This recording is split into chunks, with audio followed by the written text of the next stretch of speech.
Good morning mga boss.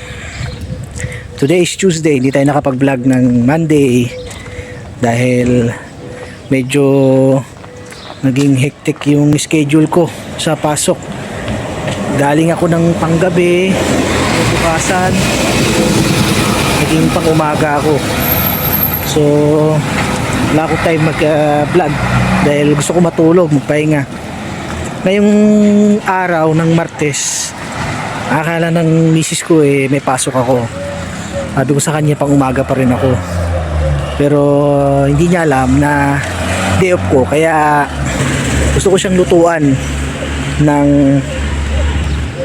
kalderetang baka. So yun ang pinaplano ko matagal na.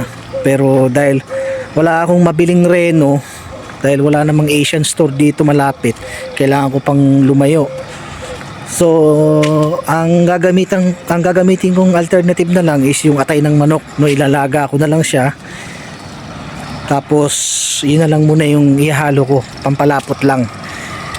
Tapos bibili na rin ako ng mga ibang rekado like carrot tsaka patatas tsaka gata, sili, yun lang naman ang mga bibilin ko. So samahan niyo ako mga boss, tutuan natin si Mrs. para pagdating niya may sorpresa na siyang ulam. Doon tayo bibili ng atay ng manok mga boss, pero dito naman tayo bibili ng ano natin, ibang rekado sa supermarket. Pagkatapat lang naman kasi yan, 'di ba? Wala kasing atay ng manok dito. Wala nga tao-tao gaano. Hindi kagaya pag Sabado Linggo, yan talagang bilihan nila. Nakabili na tayo mga boss. Ito, may extra pang donut. Hindi ko natiis. Nakaraan pa ako naghahanap ng donut na yung may asukal lang, pero wala na, ubos na. So ito na lang ang nakita. Punta ako dito sa kabila kasi bili tayo ng atay.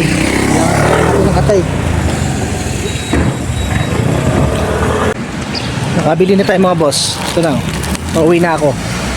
So i-marinate ko muna yung baka. Siguro kahit mga 2 oras lang, kaya mga 30 minutes. Maaga pa naman.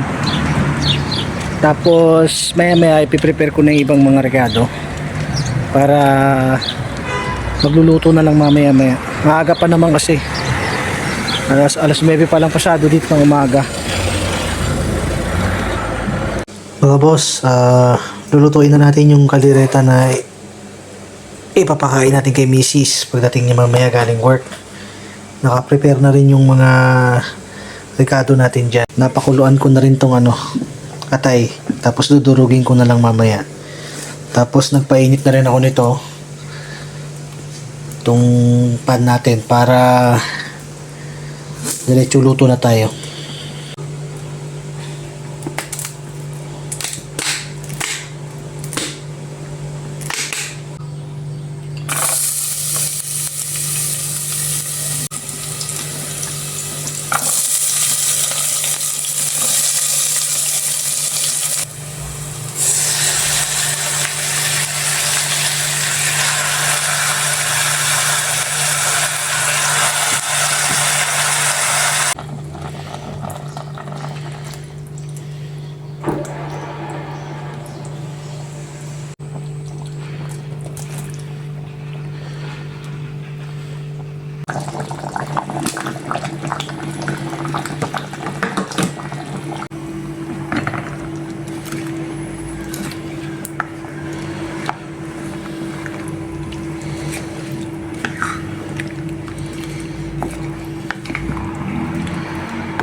Luto na mga boss.